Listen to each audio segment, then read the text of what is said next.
इन तीनों का संगम है, क्योंकि हमने नीति बनाते समय सभी के सुझाव भी लिए। हमने उन सुझावों को भी उसमें सम्मिलित किया है और नीति बनाते हुए ये इच्छा और अपेक्षा भी की है कि उनकी क्रियान्विति भी ठीक प्रकार से हो। नीति बनती है, निर्णय होता है, क्रियान्विति होती है, तो कार्य में गति आती। हमारे मंत्रिमंडल के साथियों ने अभी कहा कि समय कम था, और ये वास्तविकता। मेरे से कहा था कई लोगों ने, अधिकारियों ने भी कहा, सुझाव दिए थे। तो मैंने उनको ये पूछा कि आपने पहले राजस्थान के अंदर इन्वेस्टमेंट, राजस्थान भी हुआ है, हमें किस तरह की तैयारी इसके लिए करनी पड़ती है। तो उन्होंने कहा ये 2 साल पहले निर्धारित रहता है। मैंने उसकी चिंता मत करिए, अगले वाला होगा उसके लिए 2 साल निर्धारित कर देंगे, लेकिन अब की बार हम 2 साल निर्धारित नहीं करेंगे, हमें इसी साल करना है। और इसी साल जब करने का निर्णय हुआ और निर्णय में जब डेट लगातार आ रही, नवंबर, दिसंबर, यानी कि खींच करके इसी वर्ष में करना है, तो आप सभी को पता है कि ये वर्षगांठ 15 दिसंबर की होती है, लेकिन उससे पहले 9, 10, 11 दिसंबर का हमने ये कार्यक्रम तय किया। और मैं धन्यवाद देना चाहता हूं मेरे मंत्रिमंडल के सभी साथियों को और सभी अधिकारीगणों को कि उन्होंने जिस मन से, विश्वास से इस काम को गति देने का काम किया। और वास्तविकता में मैं कहना चाहता हूं कि जो उन्होंने मन से काम किया और कार्य को लेकर के जो विषय सूची बनाई और उस विषय सूची में एक एक बिंदु को डाला,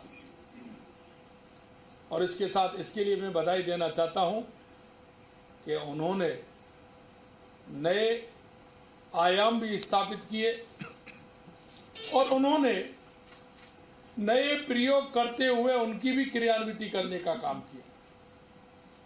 उसके बाद मैं धन्यवाद देना चाहता हूं मेरे प्रवासी राजस्थानी भाइयों को और उद्योगी भाइयों को कि उनका भी बहुत बड़ा सहयोग इस कार्यक्रम में रहा है। और इसलिए आने वाले 9, 10, 11 दिसंबर को राजस्थान का कार्यक्रम बहुत ही अच्छा होने वाला है, क्योंकि इसमें देश के यशस्वी प्रधानमंत्री नरेंद्र मोदी जी का, उन्होंने उनकी जो एक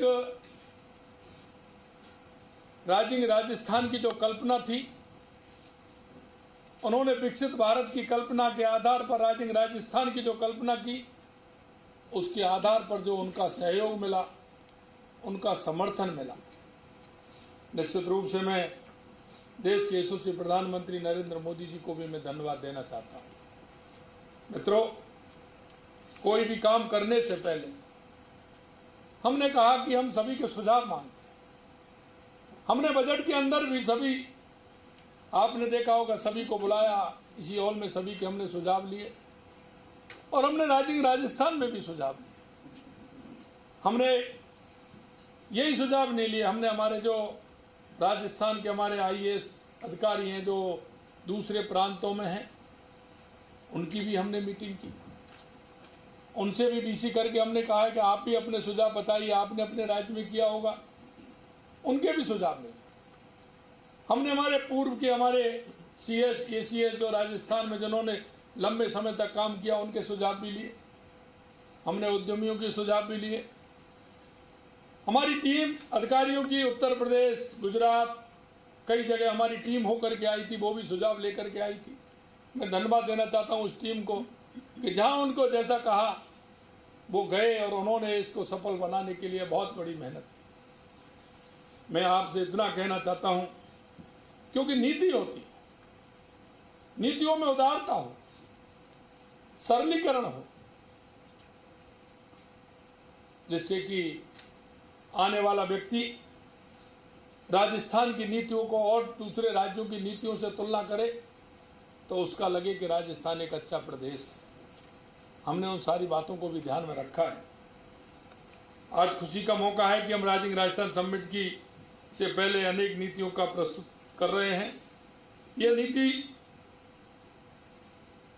राजस्थान को देश का अग्रणी राज्य बनाने की दिशा में महत्वपूर्ण कदम है। ये नीतियां राज्य में निवेश को आकर्षित करने, उद्योग को बढ़ावा देने और रोजगार के अवसर प्रदान करने में अहम भूमिका निभाने वाली हैं।